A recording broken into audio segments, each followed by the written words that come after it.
Hello guys. तो आज के इस वीडियो में मैं बात करने वाला हूँ कंडीशनल ऑपरेटर्स की। सो हम समझेंगे यहाँ पर कंडीशनल ऑपरेटर्स और सारे कंडीशनल ऑपरेटर्स को समझेंगे। और उसके बाद हमारा मेन फोकस रहेगा कि मतलब इनको बेसिकली कंडीशनल ऑपरेटर्स होते क्या हैं, जहाँ आपकी कंडीशन चेक करने के लिए कंडीशनल ऑपरेटर्स इस्तेमाल किए जाते हैं। सो बेसिकली जैसे कि इफ़ कंडीशंस में आपका इस्तेमाल करूँगा मैं इसको, तो मैं इफ़ कंडीशन की तरफ बढ़ूँगा। फॉर और इफ़ की बात करेंगे, जस्ट ऑपरेटर्स के बाद हम स्टार्ट करें। So conditional operator basically check करने के लिए होता है समथिंग लाइक कि something is greater than something और something is equal to something.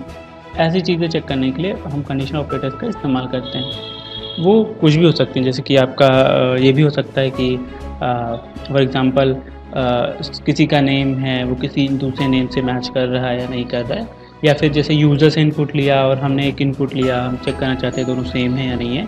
तो इन सब में कंडीशनल ऑपरेटर का इस्तेमाल करते हैं। कुछ स्टेटमेंट्स भी यूज़ करते हैं कंडीशन चेक करने के लिए, उसका फंडा अलग रहता है। कंडीशन ऑपरेटर्स कुछ ऑपरेटर्स होते हैं जो उसमें हेल्प करते हैं। सो मैं उनको इनलिस्ट करता हूँ। सबसे पहले लाइक ग्रेटर देन का साइन होता है, लेस देन का साइन होता है, ग्रेटर देन इक्वल टू का साइन होता है, लेस देन इक्वल टू का साइन होता है, डबल इक्वल टू का साइन होता है और नॉट इक्वल टू साइन होता है। तो अगर आपने दूसरी कोई लैंग्वेज पढ़ी है तो आपको आपके लिए एक चीज़ नॉर्मल होगी कि आपने ये चीज़ें देखी हैं, ऑलरेडी ये ऑपरेटर्स देखे होंगे। जो ऑपरेटर्स नहीं देखे होंगे, यहाँ पे दो एक्स्ट्रा ऑपरेटर्स आपके साथ मिलते हैं, वो मिलते हैं इज़ और आपको मिलता है इज़ नॉट। तो ये बेसिकली दो ऑपरेटर्स आपको एक्स्ट्रा मिलते हैं जो बिल्कुल ऑलमोस्ट सिमिलर होते हैं। मैं इसका डिफरेंस बताऊंगा, हम कम्प्लीटली सिमिलर नहीं होते हैं डबल इक्वल्स टू के, बट इज़ को कई बार कंसिडर कर सकते हैं इज़ को डबल इक्वल्स टू के और इज़ नॉट को नॉट इक्वल्स टू के। कुछ केसेस में सिमिलर नहीं आता है, तो मैं आपको शो करूंगा किस केसेस में सिमिलर नहीं आता, और इसके बारे में, इन सारे ऑपरेटर के बारे में एक एक करके हम डिग डाउन पढ़ेंगे। सो इस कंप्लीट वीडियो में हम कंडीशनल ऑपरेटर्स की पूरी बात करेंगे। तो स्टार्ट करते हैं सबसे पहले लेस देन। तो बेसिकली मैं यहाँ पे डायरेक्ट नंबर लूँगा रेदर देन वेरिएबल्स लेने के, मैं डायरेक्टली आपको करके दिखाऊंगा। स्टार्टिंग में से मैं वेरिएबल ले लेता हूँ। सपोज ए में मैंने 4 इस्तेमाल किया और बी में मैंने 5 स्टोर किया। अब मुझे चेक करना है कि कौन किससे बड़ा है। सो मैं a इक्वल्स टू बी ऐसे चेक कर सकता हूँ और ये मुझे ट्रू या फॉल्स के देंगे। जितने भी कंडीशन ऑपरेटर्स होते हैं हमेशा वो ट्रू या फॉल्स रिटर्न करते हैं। ट्रू मतलब अगर कंडीशन ट्रू है तो हमें ट्रू रिटर्न करेगा, अगर फॉल्स है तो फॉल्स रिटर्न करेगा। ठीक है। इफ़ स्टेटमेंट यानी कंडीशनल स्टेटमेंट्स कुछ डिफर करते हैं, वो हम आगे पढ़ेंगे, जो कि इफ़ एल्स वगैरह होते हैं वो हम आगे पढ़ेंगे, उसका सिंटैक्स आगे पढ़ेंगे। बट कंडीशनल ऑपरेटर्स यहाँ पे हम देखते हैं। सो ये हमें दे देगा फॉल्स। क्यों? क्योंकि a की वैल्यू है 4 और b की वैल्यू है 5। तो 4 is not greater than 5, which is actually हमने चेक किया कि 4 is greater than 5, which is false. So इसमें हमने रिटर्न कर दिया फॉल्स। ऐसे हम ऐसे ग्रेटर देन, ऐसे ये 5 इज़ ग्रेटर देन 6 चेक कर सकते हैं, इसका उल्टा चेक कर सकते हैं, हमें ट्रू मिलेगा। ग्रेटर देन इक्वल टू, और ये क्या करते हैं बेसिकली, ये इक्वल दो कंडीशन चेक करते हैं, ग्रेटर की और इक्वल टू, या लेस देन की और इक्वल की।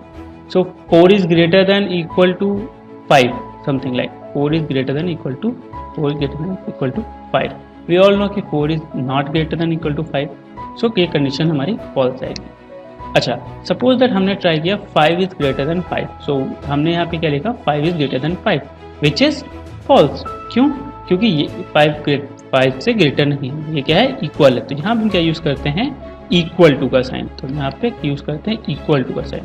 वो चेक करता है कि जो आप दो वेरिएबल्स आपस में चेक कर रहे हो, या दो वेरिएबल्स जो आपस में आप चेक कर रहे हो, वो ग्रेटर है, लाइक लेफ्ट वाला ग्रेटर है या इक्वल है राइट वाले के। सो ये बेसिकली काम करने होता है। अगर इक्वल होता है तो ट्रू देता है, और अगर ग्रेटर होता है तो ट्रू देगा। यानी कि जो लेफ्ट साइड है वो या तो ग्रेटर हो या इक्वल हो, तो ये आपको ट्रू देगा। जैसे यहाँ पे क्या था, अगर आपका ग्रेटर नहीं था, यहाँ पे हमने चेक किया लेफ्ट वेरिएबल राइट वेरिएबल से ग्रेटर होना चाहिए, क्योंकि कंडीशन फॉल्स है, क्योंकि दोनों इक्वल हैं। तो यहाँ पे कंडीशन ट्रू आ जाएगी। सो इसीलिए इसका बेसिकली इस्तेमाल किया जाता है, जो आपको ध्यान रखना है, यही चीज़ मेन है। इसके अलावा 5 इज़ ग्रेटर देन 7 की बात कर सकते हैं, which is also true, and 5 is less than equal to 5, which is equal to 2। Less than तो नहीं है पर इक्वल टू है, तो ये और तरह से काम करता है, या तो इक्वल हो या फिर ग्रेटर या लेस देन।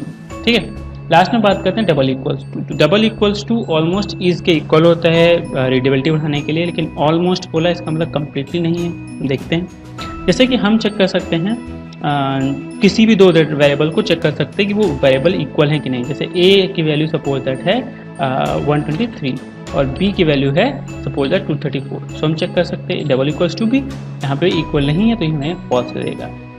ठीक है, इसके अलावा आप कोई स्ट्रिंग ले सकते हो, जैसे कि हेलो आप चेक करना चाहते हो तो हम ध्यान रखेंगे ये केस सेंसिटिव होता है। मतलब इन सेंस क्या, मतलब डबल इक्वल्स टू सेम है, इसमें कोई दिक्कत नहीं है। डबल इन्वर्टेड कॉमा यूज़ करो या सिंगल इन्वर्टेड कॉमा यूज़ करो, both are almost same. But आपको एक चीज़ ध्यान रखनी पड़ेगी, वो ये कि यहाँ पे आप सेम तरीके से स्ट्रिंग को, लाइक कैपिटल कैरेक्टर्स और स्मॉल कैरेक्टर्स आर डिफर, दोनों अलग अलग होते हैं, तो ये चीज़ ध्यान रखेंगे। यहाँ पे हमारे सारे का स्ट्रिंग कंप्लीटली मैच करिए तो ये हमें दे देगा ट्रू। इसी तरह यहाँ पे हम इज यूज़ कर सकते हैं, सॉरी चेक हो गया, हम यहाँ पे इसी तरह इज यूज़ कर सकते हैं इक्वल टू की जगह। इसके लिए बस इतना ध्यान रखेंगे कि इस हमेशा कोशिश करेंगे स्ट्रिंग के साथ लगाने के लिए, ताकि रीडेबिलिटी बढ़ जाती है। जैसे कि कोई नेम है वो किसी और नेम से चेक करना चाहते हैं तो this is equal to this, और मार्क्स के केस में इज यूज़ कर सकते हैं। बट फ्लोट के केस में इसको इस्तेमाल नहीं करते हैं, और कई बार लिस्ट वगैरह के केस में, इनके सीक्वेंस के केसेस में भी इनका इस्तेमाल नहीं करते हैं। ठीक है, तो ये चीज़ ध्यान रखेंगे। अगेन इज की तरह भी आप इसको इस्तेमाल कर सकते हो। मैंडेटरी है कि आप, मैंडेटरी नहीं है, मतलब अगर आप इस्तेमाल करना चाहते हो इज़ या इज़ नॉट को, तो आप किसके साथ इस्तेमाल कर सकते हो, स्ट्रिंग के साथ, वो आपके साथ कंपेटेबल होता है। ऐसा नहीं है आप 4 इज़ 4 कर सकते हो, विच इज़ ऑल्सो ट्रू। बट मेरे हिसाब से लेट मी चेक, शायद ये काम ना करे फ्लोट के केस में, फ्लोट के केस में भी काम कर रहा है। ठीक है, सो मैं भी यहाँ पे फ्लोट के केस में भी रन कर रहा है। कई बार क्या होता है लिस्ट के केस में शायद इशू आता है, लेट मी चेक। हम लिस्ट लेते हैं 1 2 3 और इज 1 2 3, सो ये आपको दे देगा फॉल्स। बेसिकली ये दोनों इक्वल हैं बट स्टिल ये मुझे फॉल्स रिटर्न कर रहा है, इसीलिए मैं आप सीक्वेंस में इसका इस्तेमाल नहीं कर सकते। आप बाकी सब में इसका इस्तेमाल कर सकते हो, लेकिन हाँ अगर अब ये आप मैं डबल इक्वल टू से चेक करना चाहूँ तो इसको मैं डबल इक्वल टू से चेक कर सकता हूँ। ठीक है, ठीक है, तो ये डिफरेंस है इज और डबल इक्वल्स टू में, तो इसका ध्यान रखेंगे। सेम इज नॉट होता है, is not is basically not equals to, basically check करता है कि दोनों इक्वल हैं या नहीं है। सपोज दैट हमने कोई स्ट्रिंग ली हेलो या Ram is good boy something, कोई स्ट्रिंग ली अच्छी खासी, और हमने इसे चेक करना चाहा दूसरी किसी स्ट्रिंग के साथ, जिसका से कि Ram is a good boy, जो भी हम स्ट्रिंग लिखते हैं। अब ये अगर हम ध्यान दें तो पहली चीज़ तो ए नहीं है, यहाँ पे ध्यान रखेंगे। तो ये बेसिकली इक्वल नहीं है, क्यों नहीं है? क्योंकि यहाँ पे आर आपका डिफर कर रहा है। तो अगर एक भी आपका दो स्ट्रिंग को कंपेयर करता है तो एक भी वेरिएबल आपका डिफर करेगा, यानी कि कैरेक्टर डिफर करेगा, या दो लिस्ट को हम कंपेयर करते हैं। हम बेसिकली सीक्वेंस के केस में करेंगे, सीक्वेंस को ट्रीट करते हैं, फिर इनको स्ट्रिंग बोलेंगे, डेटा स्ट्रक्चर होते हैं जिनको हम अलग ट्रीट करेंगे।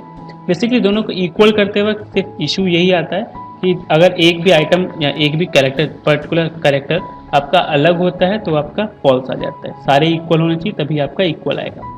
ठीक है, सो इस केस में हम नॉट इक्वल टू यूज़ कर सकते हैं, बेस्ट रहता है। यहाँ पे हम नॉट इक्वल टू यूज़ करेंगे तो ये ट्रू आएगा। डिपेंड करता है, जब हम कंडीशंस को चेक करेंगे और अपने क्वेश्चंस लगाएंगे उसमें हम ये कंडीशंस को बहुत अच्छे से देखेंगे। ऑलमोस्ट सारे इंपॉर्टेंट होते हैं, इसलिए आपको सारे रिमाइंड रखने हैं, दिमाग में रखने हैं कि सारे ऑपरेटर्स होते हैं। ठीक है, सो ये बेसिकली नॉट इक्वल टू, इसी तरह आप यहाँ पे इज नॉट भी यूज़ कर सकते हो। इस तरह आप इसमें इज नॉट को भी इस्तेमाल कर सकते हो और वो भी आपका बिल्कुल सेम ऐसे काम करेगा जैसे वो काम करता है। लिस्ट के केस में इज नॉट आप मैं चेक कर लेता हूँ, मैं होपफुली इज नॉट देखता हूँ कैसे करता है इज नॉट। सो बेसिकली ये भी आपको होपफुली ट्रू देगा, is not is just reverse कर देगा, क्योंकि हमारा वो इस केस में यहाँ पे दोनों यहाँ पे फॉल्स आ रहा था तो इसको रिवर्स कर देगा नॉट की वजह से और ये इक्वल आ जाएगा। सो बेसिकली ये डिफरेंस है, इसीलिए हम इज़ और इज़ नॉट वगैरह को हम बेसिकली कोशिश करते हैं इज़ नॉट को स्ट्रिंग के साथ यूज़ करने को या इंटीजर वगैरह को साथ इस्तेमाल करने को, इनको सीक्वेंस के साथ इस्तेमाल नहीं करना। डबल इक्वल टू को आप फ्रीली किसी के साथ भी इस्तेमाल कर सकते हो। डबल इक्वल टू के साथ कोई इशू नहीं है, इज़ के साथ और इज़ नॉट के साथ थोड़ा सा इशू है, कुछ वेरिएबल्स में ये कुछ डेटा टाइप्स में इशू करता है। सो इसको मैं रिकमेंड करता हूँ कि इसको सिर्फ स्ट्रिंग के साथ ही इस्तेमाल करें और किसी और के साथ इस्तेमाल ना करें। सो ये हमने सारे अपने कंडीशनल ऑपरेटर देख लिए। नेक्स्ट वीडियो में रिलेशन ऑपरेटर के बारे में पढ़ते हैं और नेक्स्ट फर्दर चलते हैं। Until then thank you and bye bye.